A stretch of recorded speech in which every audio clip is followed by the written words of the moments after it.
este momento llega pues el momento de la entrevista principal y vamos a conocer pues un perfil de nuestra invitada en el día de hoy, la doctora Milagros Ortiz Bosch, que además es ex vicepresidenta de la República, ex ministra de Educación, pero que tiene pues un rol muy importante en la actualidad en el gobierno que encabeza pues Luis Abinader, que tiene que ver con la aplicación de las políticas anticorrupción y de transparencia en la República Dominicana.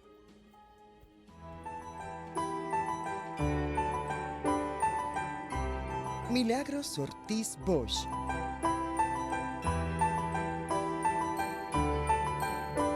Ha dedicado toda una vida a la política, siendo un ejemplo de las virtudes que siempre hemos aspirado en nuestros líderes y gobernantes dominicanos, y que se caracteriza por ser una luchadora incansable por las causas democráticas y tener una trayectoria personal y profesional marcada por las buenas prácticas, un trabajo tesonero, honesto y transparente. Una de las figuras públicas mejor formadas, extraordinario ser humano, solidaria. De niña fue mensajera de Mauricio Báez. De joven fue perseguida junto a su familia por la dictadura. Pasó por lo que pasaban todas y todos los jóvenes comprometidos con la democracia en esa época: prisión, exilio, deportación. Es doctora cum laude en Derecho, con un posgrado en Ciencias Políticas. Fue la primera mujer electa vicepresidente de la República, tomando posesión el 16 de agosto del 2000 junto al expresidente Hipólito Mejía Domínguez. Fue senadora del Distrito Nacional en 2 ocasiones, 1994, 1998 y 1998-2000, y secretaria de Estado de Educación de la República Dominicana. Recientemente, el presidente de la República, Luis Abinader, la designó como asesora del Poder Ejecutivo en materia de ética, transparencia y anticorrupción, y encargada de la Dirección General de Ética e Integridad Gubernamental. Milagros Ortiz Bosch encarna el retrato de la mujer de temple de acero, que se levanta y sigue adelante y no se deja amedrentar ante las adversidades. Ciudadana, mujer, madre ejemplar, comprometida con la transparencia y la democracia en la República Dominicana.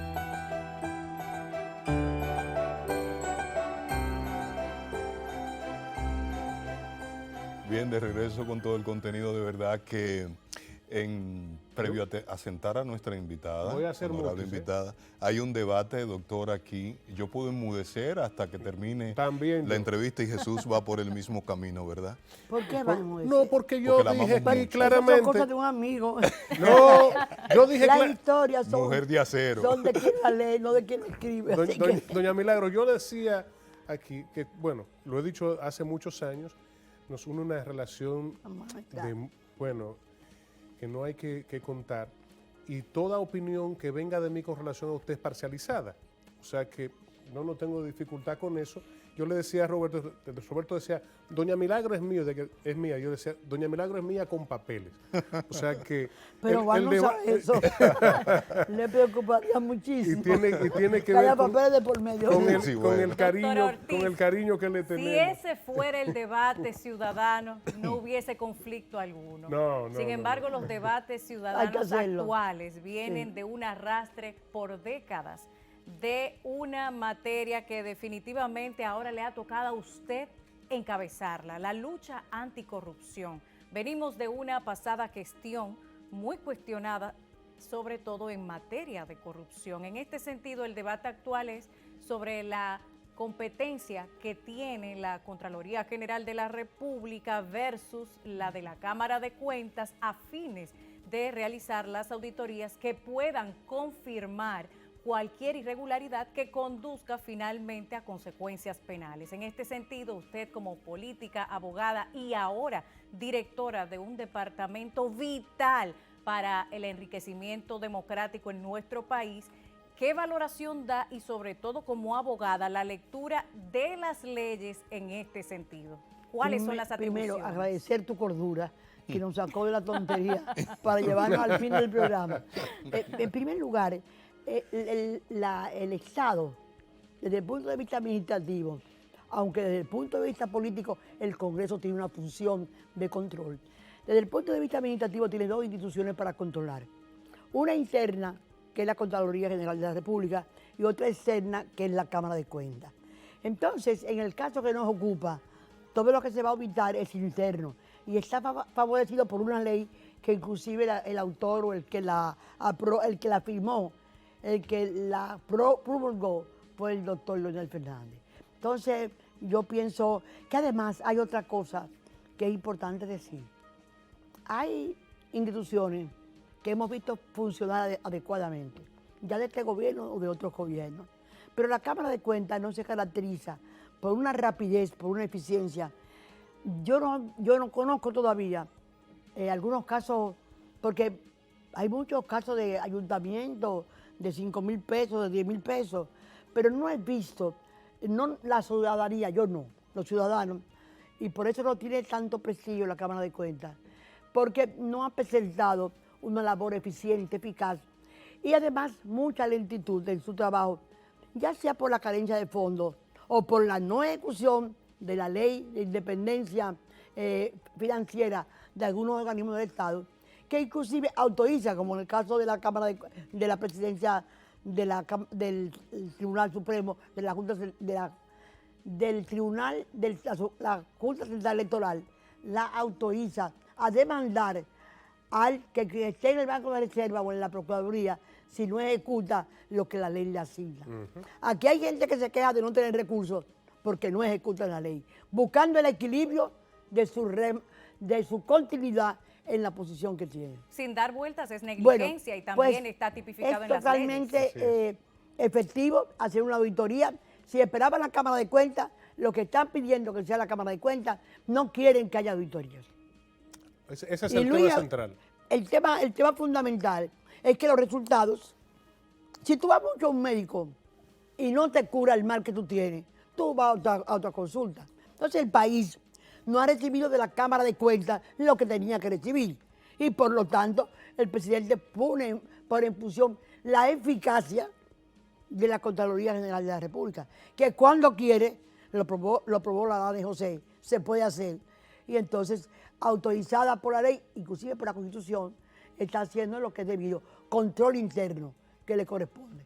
Ahora, ese control interno, si hubiera un real control, debía llegar a otras instancias, o debe llegar a otras instancias, o al Poder Judicial, o al Poder Legislativo, o a la Cámara de Cuentas, como un soporte fundamental de lo que es el control de los fondos públicos. Que de hecho lo proponía esta mañana, debe de ser un apoyo, sobre todo cuando es la propia Cámara de Cuentas que ha declarado públicamente no poseer los recursos o herramientas para llevar a cabo sus labores, de manera que es una ayuda vital en este contexto en donde las auditorías se hacen necesarias. Y detalles importantes, la Cámara de Cuentas, la ley que instituye hacerla la responsable de la declaración jurada de bienes, crea un departamento para que le den seguimiento a la medición de esos fondos que han crecido, porque han crecido. ¿Usted ha oído o ha visto un estudio en relación con eso en estos últimos años? Yo no lo he visto. Entonces, no se puede criticar cuando dentro del marco de la ley se busca hacer una función que transparentice el uso de los fondos públicos. Doña Milagros, hay una situación, bueno, usted menciona justamente la declaración jurada de bienes. Sí. Nosotros en República Dominicana adolecemos de seguimiento. Me explico. Un funcionario hace la declaración jurada de bienes y dice que tiene 30 millones, 40 millones de pesos, 1.000 millones de pesos. A veces lo dicen para poder llenarlos. Señora. Así es. Entonces, pero porque hay que comprobar de dónde los tiene. Eso es lo que quiero decir. Y esa es la función de la Cámara de Cuentas. No hay quien le dé ese seguimiento para que sea demostrable que esa persona tenga los bienes que dice tener. La ley lo establece. Lo que pasa es que no se hace. La República Dominicana no tiene deficiencias de leyes. Tiene ineficiencia de funcionarios. De gente que se den cuenta que el funcionario público, su principal deber es cumplir la ley, la Constitución y las leyes. Y segundo, defender el patrimonio público. Te pongo, por ejemplo, una tontería. ¿Cuánto gastó Punta Catalina en justificar la construcción de Punta Catalina? ¿Había luz para vender? Tenía luz que vender. Entonces usted anuncia para vender una cosa que está demandándose y está en competencia con otro sector, igual que hace el sector privado. Entonces eso es una falta del cumplimiento de la obligación de un funcionario, como también lo es, por ejemplo, tomar un terreno que no es tuyo, meterla dentro de 2.000 millones de dólares y después pagar la plusvalía al dueño del terreno. Eso es ineficiencia administrativa. Los terrenos de Punta Catalina. Me refiero a eso. Sí. Y no a eso, en muchísimas partes sucede ese tipo de situación, porque no solamente hay que vigilar la ética, la transparencia, la lucha contra la corrupción, también el no uso de la función a que nos obliga ser un servidor público. A todos nos paga el Estado. Entonces, ese dinero hay que defenderlo a rajatabla. Y ahí vuelvo a tu pregunta. Mira, estamos trabajando mucho. El presidente está, yo digo enamorado, seguro de que todos los funcionarios que ha designado van a entregar a tiempo la declaración jurada. Y el que no la entregue va a saber las consecuencias de su irrespeto, no al presidente, a la ley. A la ley. Cuando usted es funcionario público comienza a violar la ley que primero le exigen a usted que cumpla, bueno, eso es fundamental. Pero, ¿qué vamos a hacer con los que se quedan sin haber presentado a tiempo oportuno su declaración jurada? No, estamos trabajando duramente para buscarle dentro del contexto de la ley donde está la posibilidad, y por cierto le estamos pidiendo a la Cámara de Cuentas, o creo que ya lo ha hecho, creo que me lo comunicó, porque debe haber una declaración del Pleno de la Cámara de Cuentas en que asegura aquí van la lista de los funcionarios que no cumplieron con su función. Entonces, creemos que eso hay que terminarlo, no solamente en el presente, sino la gente tiene que comenzar a recibir las consecuencias de su irrespeto a la ley. Eso tiene una fecha, ese proceso que usted acaba de anunciar, doctora, tiene una fecha. 30 Decía el días. presidente que es el 15 de septiembre. Sí, porque son 30 días. 30 días. Pero ¿Cuál será el mes pasado tiene doña Milagro, 31. que se va a usar? ¿Inhabilitar en la cuenta de su cuenta de nómina? ¿No van a poder cobrar? La ley destitución, establece. La ley establece. Perfecto. La ley establece. Hay 3 grabaciones en la ley 4108, que inclusive las hemos leído en público. El presidente que hizo una rueda de prensa para leerlas, y realmente entre las cosas que están contempladas como una falta es no cumplir en fecha. E inclusive, pero esa declaración de la Cámara de Cuentas los hace pasibles de perder por 5 años la condición de funcionario, de volver a reintegrarse a la nómina pública. Precisamente hablando de esa lucha anticorrupción y la efectividad de los controles legales a los fines, me voy a referir a un artículo especial de la Constitución Dominicana, que muchas veces jugamos a las vocales, cambiamos una E por la O, me refiero a la prescripción o proscripción de la corrupción. El artículo 146 lo establece. La proscripción de la corrupción está prohibida en todas sus formas. Sin embargo, muchas veces se atenta con mandatos legales, más no legítimos, a prescribir la acción penal. En este sentido, queremos que por favor nos aborde como abogada y de acuerdo a lo que establece la ley sobre toda ley, ¿qué es lo que debe realizarse cuando se encuentran irregularidades que incluso pasan de determinada fecha? ¿Realmente prescribe la acción penal en contra de funcionarios de pasadas gestiones? Porque hemos escuchado las declaraciones del presidente Abinader asegurando que no se va a permitir corrupción del pasado, tampoco la de presente ni de futuro, pero aclara, no se va a permitir la del pasado. Entonces, ¿hay o no prescripción? Hay la sentencia de Odebrecht emitida por el juez Ortega, escribe específicamente que la corrupción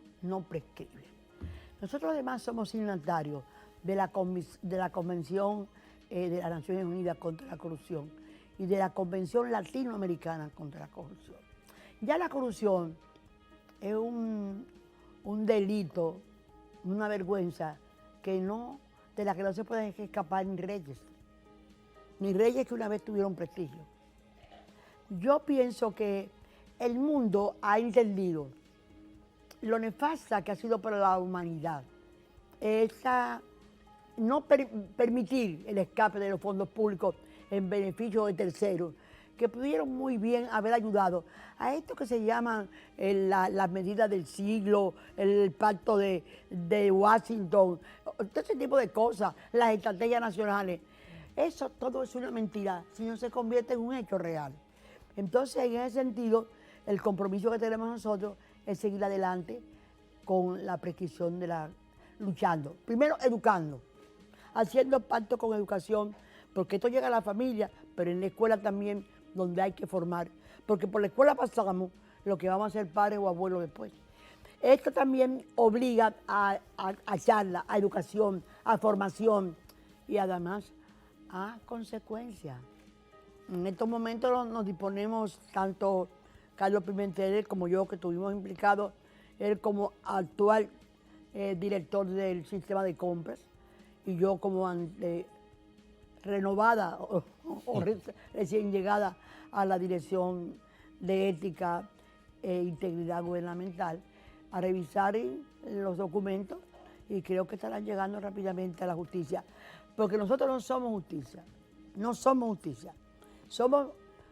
podemos llevar a la justicia, evaluar lo que otros hacen y saber si es digno de llegar allá. Por eso, la oficina que nosotros estamos dirigiendo tiene que ser totalmente replanteada. Replanteada porque no es una cosa simple. Cuando se hizo la ley 204, la ley de libre acceso a la información, con un solo legislador PLDista y los demás, entonces, PRDistas, fue un mensaje del cambio que uno quería.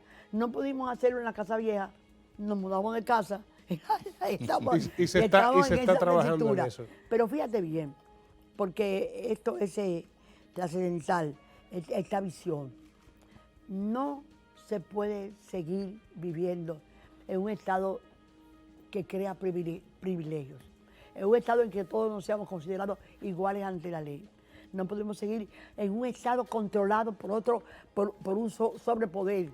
Tenemos que tratar, por eso se luchó por tener un Congreso más múltiple, más integrado. Hubo muchos senadores que ganaron con nuestros votos, pero que nunca los puede llamar Luis Abinader, ni siquiera los nuestros.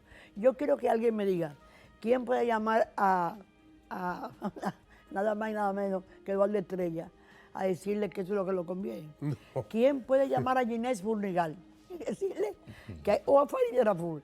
O sea, nosotros tenemos una combinación de legisladores de diferentes partidos y nuestra representación entregada a un legislador de otro partido, un hombre transparente, que van a ayudar a que el otro control también funcione en beneficio de la justicia. Doña Milagros, es tiempo de ver en las calles qué nos dice la gente sobre la integridad y la ética. Hay un trabajo que queremos que usted nos acompañe a ver. ¿Cómo no? Por favor, vamos a la calle. Es educativo para mí. El país no podía seguir con una corrupción tan campante y la impunidad, que eso lo que hace es darle más miseria al pueblo, porque lo que se roba un funcionario se necesita para hospitales, se necesita para medicina, se necesita para pagarle mejor a un policía y a un guardia. Un ejemplo de honestidad y de lo que es una mujer que ha dado ejemplo desde su nacimiento hasta hoy. Bueno, yo opino que el nuevo gobierno se está encaminando hacia una nueva iniciativa, la cual debo apoyar todos. Excelente, el gobierno tiene la intención de hacer las cosas bien y adecentar las instituciones públicas y lo apoyamos en ese sentido. Milagro Ortiz Bosch ha tenido una trayectoria seria en las funciones que ha ocupado. Fue ministro de Educación y ahí no se le acusó de nada y la veo bien en la Comisión de Ética. Doña Milagros, dos cosas. Primero, ¿qué piensa usted sobre lo que dice la gente de usted y de la Comisión de Ética? Y sabiendo nosotros que usted, siendo la secretaria de Educación de la República Dominicana, fue la primera en transparentar todo el manejo de aquella cartera, que la gente lo pudiera ver, que pudiera cuestionarle, que pudiera... Cuando usted llega a esta posición, usted tiene la responsabilidad de que todo sea transparente. ¿Qué piensa usted de ese momento donde usted creó el primer portal abierto a lo que hemos logrado hasta este momento? Mira, me sentí en la obligación de iniciar un proceso que venía, porque uno no puede estar haciendo lo que está hecho, sino pensar qué nos va a llegar. Y adelantamos el proceso, inclusive con fondos propios, porque no estaba... Yo soy muy partidaria de que nos demos cuenta que la no ejecución correcta del presupuesto crea corrupción, hace corruptos y la multiplica. Y el Estado se convierte en un transgresor de los derechos de los demás. Pero volviendo al tema, busqué economías para poder hacer el sistema de transparencia, porque teníamos que dar una señal de hacia dónde debería ir el mundo. Le agradezco mucho a la AIDE, que cuando supo lo que estábamos haciendo y no teníamos los fondos para colocarlo en internet, recibimos una donación que manejamos nosotros y que entonces pudo ser puesto esto en la visión. ¿En qué pienso yo? De aquí te traigo. Es importante que se sepa que la oficina que tenemos, o la dirección que tenemos, que tiene que ver con la ética, la transparencia, la lucha contra la corrupción, nace con la ley 204, la del libre acceso a la información. Ahí en el artículo 5 se prescribe que deben establecerse o unirse a Internet o a cualquier sistema parecido, todas las oficinas públicas, informar públicamente a la sociedad el proceso, lo que va a suceder, la información pública. La información pública es fundamental para que el ciudadano contribuya a la buena gobernanza, denuncie lo que hay que arreglar, alerte contra la corrupción, pero que tenga conocimiento. Yo creía que la oficina que llegaba era por la cantidad de portales que manejan, era un dechado de apertura universal. En la transferencia que se hizo de manera orgánica, allá tenemos la línea 311, que es una línea que es para denuncia y propuesta. Esa oficina se fundó en el 2005 por Leonel Fernández. O sea, tiene funcionando 15 años. Solamente ha recibido 1.124 llamadas. El email... Solo 1.124 llamadas. 1.124 llamadas. Wow. El email de denuncia y cosas parecidas, el email 9, por el DIS. ¿Qué es el DIS? El Departamento de Investigaciones y de Seguimiento. Solamente ha recibido 259. Yo creo que los 3 días que debo allá, yo recibí esa cantidad. La Oficina de Acceso a la Información ha recibido 2 llamadas. Por teléfono, 2 llamadas. Denuncias. Por teléfono 9, el despacho del director se recibió 1. Para 1.440, 5 años, por 15 años, por 12 meses. Entonces, ¿qué me parece a mí? Que el gran concepto de cambio es colocarle facilidades a la gente para esa información. Claro. Responderle sobre esa información. Pero es que la gente no está familiarizada con que existen esos controles de acceso ciudadano. No se hizo la venta de Punta Catalina que había que hacer con estas cosas para que el pueblo las conociera, las manejara y fuera no solamente un crítico, sino un productor de la mejor gobernanza. un seguidor de la aplicación de las mejores políticas públicas. Doctora, es que entonces, lo que mal comienza, mal acaba. Desde la licitación ya habían irregularidades patentes que no fueron abordadas con la ley. Entonces, ¿qué es desde la perspectiva de ética y gubernamental lo que procede a hacer cuando hay procesos de esta naturaleza que de un inicio se ve viciado en sus procesos? Porque la licitación tiene una serie de requisitos para poder accesar a la participación. ¿Tú te refieres a una licitación que se parece pero que no es esa? ¿Tú te refieres a un convenio que suscribió el presidente Fernández con el Banco Interamericano de Desarrollo para el sistema CIGEP, que es el sistema de gerencia financiera, el que sigue todo el manejo del presupuesto? Pero que, también cierto, lo de las plantas a carbón tiene ese manejo espurio porque fue pero denunciado. Ellos son ya endémicos, estamos hablando de lo que... me pregunta Jesús, que una de las cosas que me encontré que hay que cambiar es esto, y la política de comunicación. Claro. Sí. ¿Qué se comunica? Claro. Es una política comunicacional activa sobre resultados, sobre lo que la gente hace y sobre lo que se le responde. Yo, por ejemplo, antes de anoche, me llevo muchas llamadas que me hacen que no puedo contestar en la oficina por el tiempo y comienzo a llamar a la gente, a darle confianza.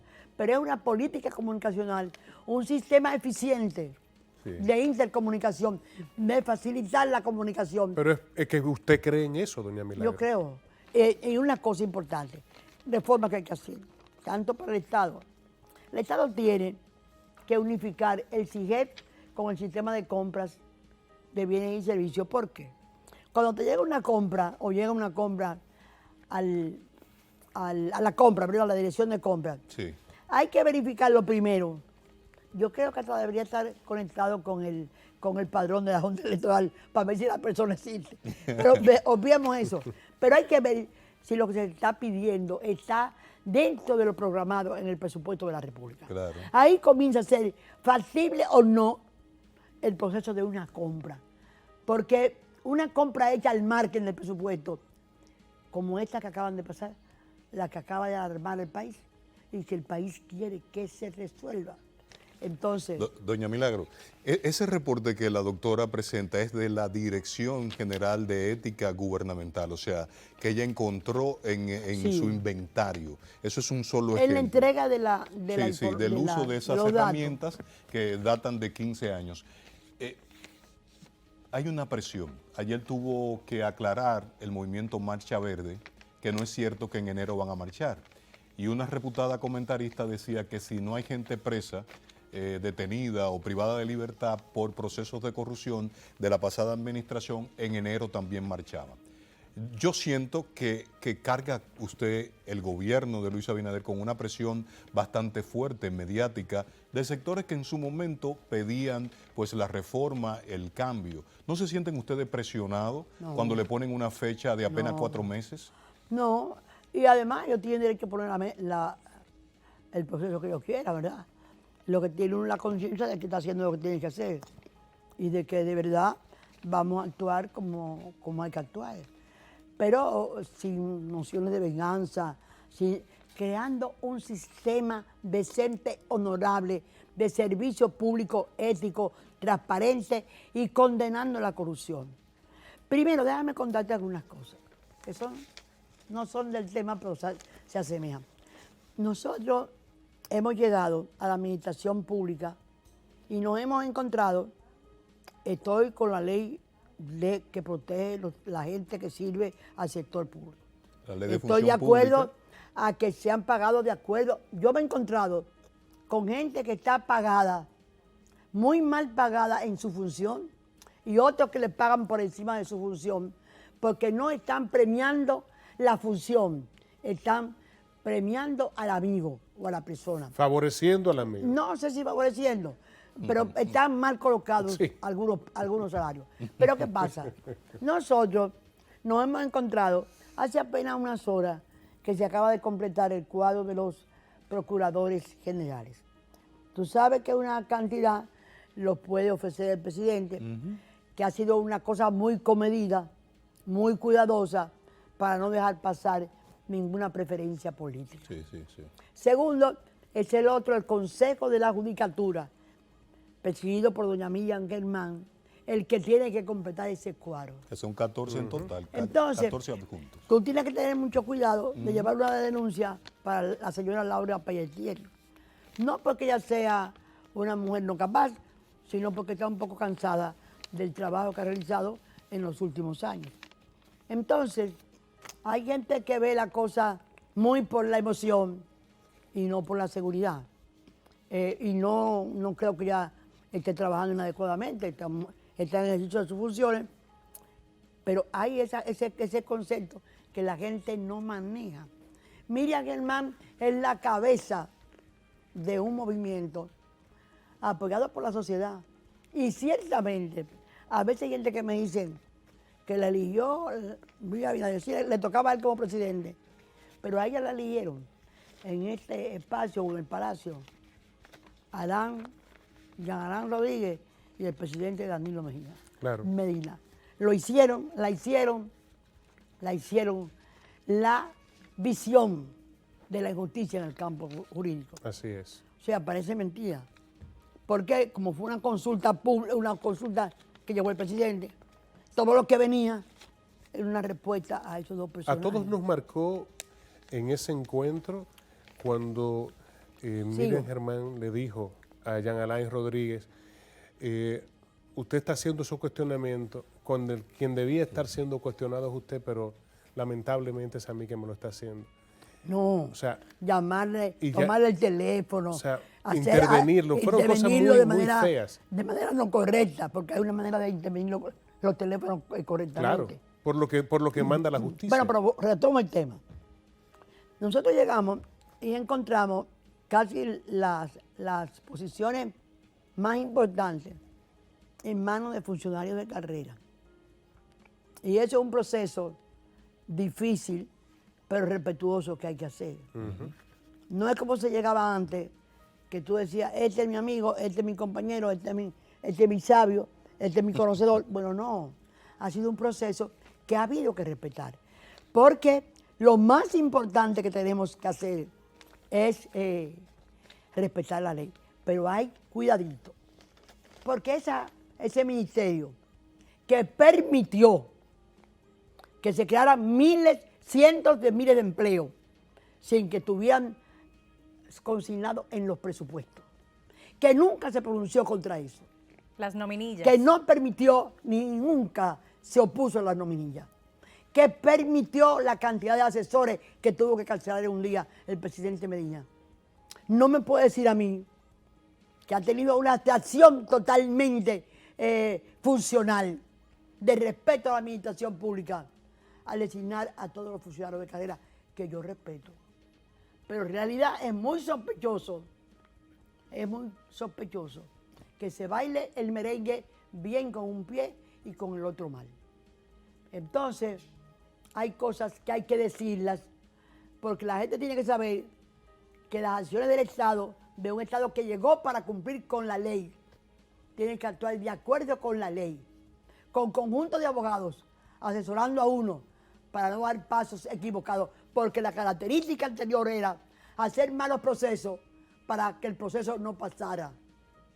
Caso y de eso Brecht. no nos va a pasar a nosotros. No le va a pasar a Milagros Ortiz Bosch ni al gobierno de Luis Abinader. Doctora, antes de concluir, porque ya estamos en la recta final, algo breve sobre la distribución en el Consejo Nacional de la Magistratura, que también ha suscitado debate debido a la llamada segunda mayoría que corresponde en la representación. ¿Cuál es su posición al respecto? Sería una tontería meterme en ese debate. Es de ellos. Dios mío, pues no es de nosotros. Sería una tontería. Pero usted trabaja. Y sería también una cosa inadecuada, porque los grandes males del país se debe a usar los mecanismos de poder para destruir los partidos. Los premitos que le daban a los presidentes de otros partidos para sentarlos ahí. Entonces, meterse uno en esa discusión es antiético. A nosotros nos dio el pueblo dominicano las posiciones que tenemos. Se tenía que decir y se dijo. Agradecemos su presencia, qué lástima que no pudiéramos... Pero yo encontrarme con dos amigos tan queridos en la casa de otro amigo muy querido y conociendo a esta mujer que nos llevó, nos estábamos saliendo y ella dijo, vengan para acá, vuelvan al redil. Don Nelson Marte ha dicho varias veces, me ha dicho que le quiere mucho, que le respeta mucho, que usted es una persona que goza de sus afectos. Hemos trabajado mucho desde los tiempos. Tú sabes que Nelson y yo conocimos el monstruo por dentro. La vieja casa, la vieja casa. No. La otra. No, ya. La de las esperanzas. Sí. La que no vamos a volver y vimos caerse y nos dimos cuenta a tiempo. Y nos fuimos a tiempo. Doctora, se quedó pendiente el tema educativo, la virtualidad y todo eso para una próxima entrega. ¿Qué le parece? ¿Se compromete? Qué bueno, me han hecho una invitación. Así es. Que se repita. Bien, la queremos muchísimo. Espero que Ana Milagro esté bien, el otro nieto, que Juan esté bien. Hombre. Así es. Dios mío. Gracias y finalmente, bien, me parece, ¿cómo se sintió? Muy bien. Otra vez me gustaría que me estropearan un poco. Ok.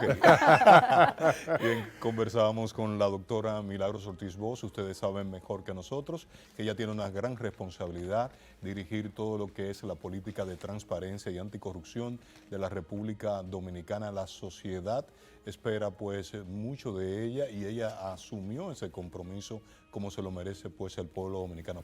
Hacemos una brevísima pausa y ya regresamos con todo este contenido bastante diverso y noticioso que hemos desarrollado en esta mañana 4RD.